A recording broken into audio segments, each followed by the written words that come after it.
కూడా ఇస్తారు. అందుకోసం మేమేమనలే.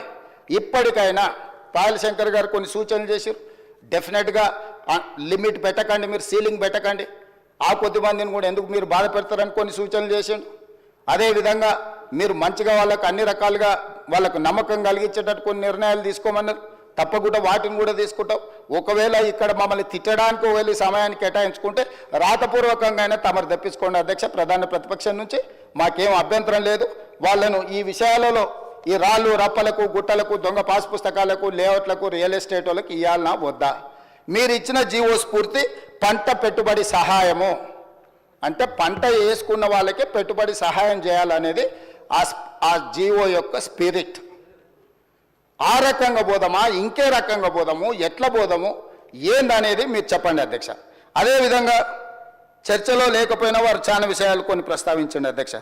రుణమాఫీకి సంబంధించి లేకపోతే అప్పులకు సంబంధించి కూడా ఒకటి రైతు భరోసా మీద విధి విధానాలు అధ్యక్ష. విధి విధానాల 1, 2, 3, 4, 5 what ever it is me suggestions ఏంటో కేటగారికల్గా చెప్పండి. ప్రభుత్వం వింటుంది, ప్రజలకు ప్రయోజనం చేకూరితే అమలు చేస్తుంది. పాయింట్ నెంబర్ 2, మీరు రైతు ఆత్మహత్యల మీద ఇతర అంశాల మీద దీంట్లోనే మిక్స్ చేసి మీరు కొంత చెప్పే ప్రయత్నం చేసి నాకేం అభ్యంతరం లేదు. నేను పార్లమెంట్లో మొదటిసారి నేను ఎంపీ అయిపోయిన ఎంబడే అడిగిన ప్రశ్న రిలేటెడ్నే కోట్ చేసినట్టుంది అధ్యక్ష. సేమ్ అదే దాంట్లోకి వెళ్ళి నేను చెప్పదలుచుకున్న అధ్యక్ష.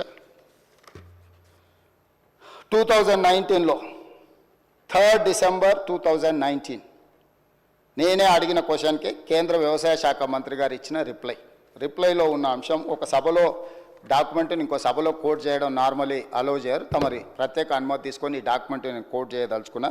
మొత్తం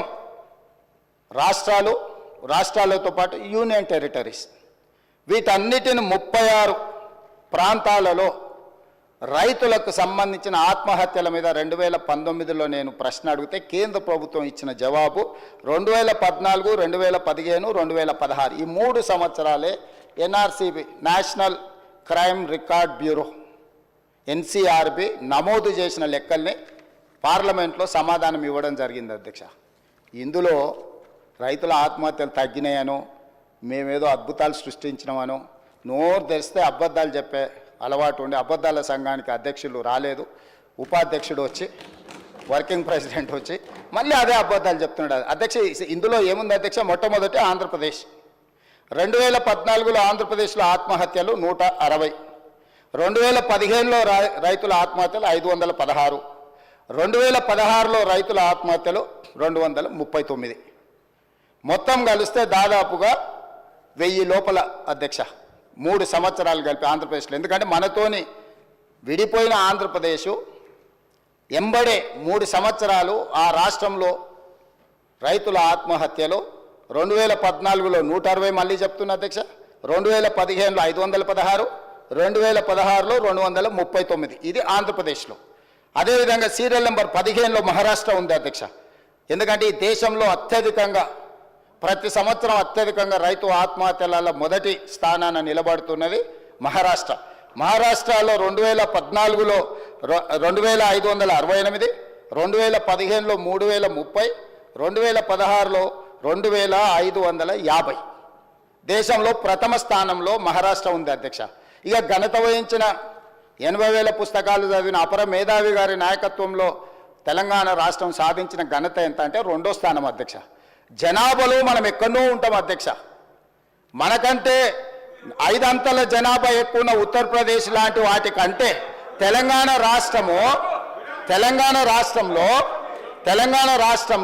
2014లో అధ్యక్ష 898 మంది రైతులు ఆత్మహత్య చేసుకున్నారు అధ్యక్ష.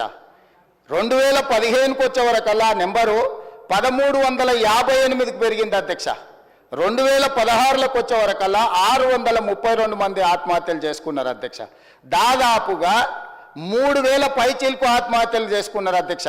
అంటే ఆంధ్రప్రదేశ్ మన నుంచి విడిపోయినాక 1000 లోపల రైతులు ఆత్మహత్య చేసుకుంటే తెలంగాణ వారి నాయకత్వంలో 3000 మంది పైగా రైతులు ఆత్మహత్యలు చేసుకున్నారు. దేశంలోనే మొదటి స్థానం మహారాష్ట్ర అయితే 2వ స్థానం రైతు ఆత్మహత్యల తెలంగాణ.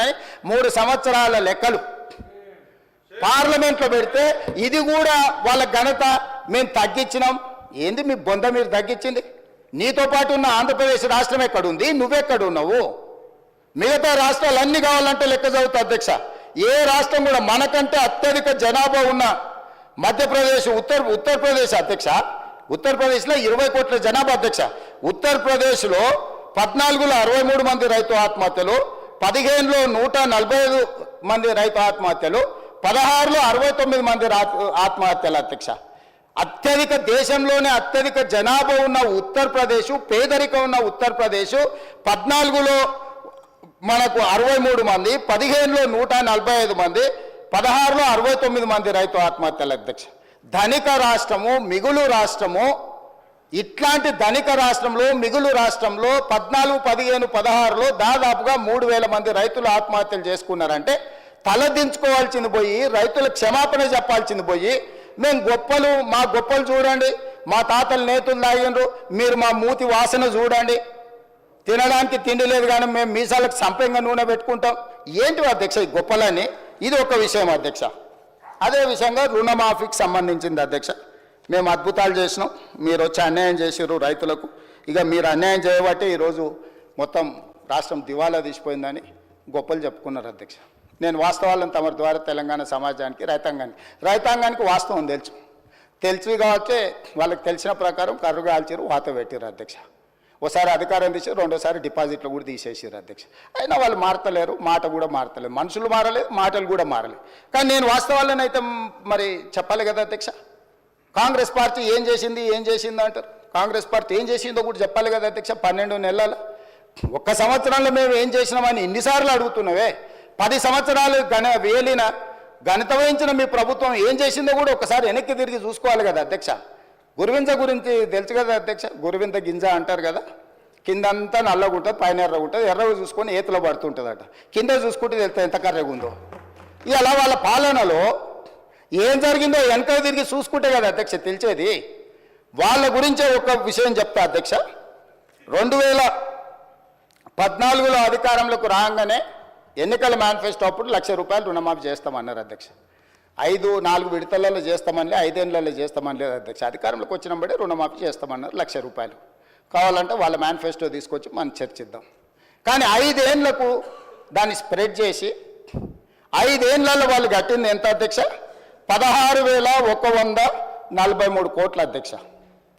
ధనిక రాష్ట్రంగా ఏర్పడ్డ తెలంగాణ రాష్ట్రం 72,000 కోట్ల రూపాయలు మాత్రమే అప్పు ఉన్న రాష్ట్రం. వాళ్ళకు అప్పచెప్తే ₹1,00,000 రుణమాఫీ చేయడానికి ఆపసోపాలు పడి ఆఖరి సంవత్సరం వరకు వాళ్ళు చేసిన రుణమాఫీ 16,143 కోట్ల అధ్యక్ష. 5 ఏళ్ళు అసలుకు మిత్తి కలిపితే అంతకంత అవుతుంది అధ్యక్ష. మీకు తెలియదు, బ్యాంకులలో మనం డిపాజిట్ చేస్తే కూడా 5 ఏళ్ళకి డబ్బులు ఇస్తారు. దాదాపుగా ₹1,00,000 ఉన్న వాళ్ళకు 80,000 దాకా అప్పు అయింది అధ్యక్ష. నువ్వు చేసిన రుణమాఫీ ఇంతకుముందు మా వాళ్ళు ఎవరు చెప్తా ఉంటే అది మిత్తికే సరిపోయిందని. మీరు ఇచ్చింది మిత్తికి సరిపోయింది, అసలు అట్లనే రైతు మీద ఉంది. మళ్ళీ 2018లో మీరు ఎన్నికలలో హామీ ఇచ్చిండ్రు అధ్యక్ష, మళ్ళీ ₹1,00,000 రుణమాఫీ చేస్తాను. పాపం రైతులు మంచోళ్ళు, మా శంకర్ ఇంతకుముందే చెప్పిండు, రైతులు అమాయకులు మంచోళ్ళు, ఏం చెప్పినా నమ్ముతారు, నమ్మి మోసపోతుంటారండి. నిజమే, రెండోసారి అదే జరిగింది అధ్యక్ష. మొదటిసారి మోసం చేసిన పాపం, మొదటిసారి ఏమైందో లేదు, మరి రెండోసారి అన్న, మొదటిసారి దావతులలో సారి మర్చిపోయినా, రెండోసారి అన్న గుర్తు పెట్టుకొని చేస్తాడేమో అనుకొని రెండోసారి నమ్మి మళ్ళీ అధికారం ఇచ్చింది అధ్యక్ష. రెండోసారి అధికారం ఇచ్చిన తర్వాత వీళ్ళు చేసిన రుణమాఫీ ఎగ్జాక్ట్గా 11,909 కోట్ల రూపాయలు అధ్యక్ష. 5 ఏళ్లలో కలిపి ఎంతమంది రైతులకు అధ్యక్ష? ఒక్క నిమిషం చెప్తాక, అది కూడా చెప్తాక. 21,35,557 మంది రైతులకు 11,909 కోట్ల 31 లక్షల రూపాయలు అధ్యక్ష వీళ్ళు చేసిన రుణమాఫీ 5 ఏళ్లలో కలిపి. ఇందులో 7,500 నిన్న మనం విచారణకు ఆదేశించిన ఔటర్ రింగ్ రోడ్ అమ్మి తెచ్చి దీంట్లో పోసారు అధ్యక్ష. కాంగ్రెస్ పార్టీ కష్టపడి సంపాదించి లక్షల కోట్ల రూపాయల ఆస్తిని తయారు చేస్తే అర్ధరాత్రి పూట అప్పనంగా అమ్మేసి అవి తెచ్చి రైతుల ఖాతా, ఆఖరి నిమిషంలో రైతుల ఖాతా వేసి వీళ్ళు చేసిందంతా 11,909 కోట్ల 31 లక్షల రూపాయలు అధ్యక్ష. ఇందులో మిత్తి ఎంత పోయిందో తెలుసా అధ్యక్ష? 8,515 కోట్ల రూపాయలు కేవలం మిత్తికి పోయింది అధ్యక్ష. 5 సంవత్సరాలలో 2018 నుంచి 2023 5 సంవత్సరాలలో 21,35,000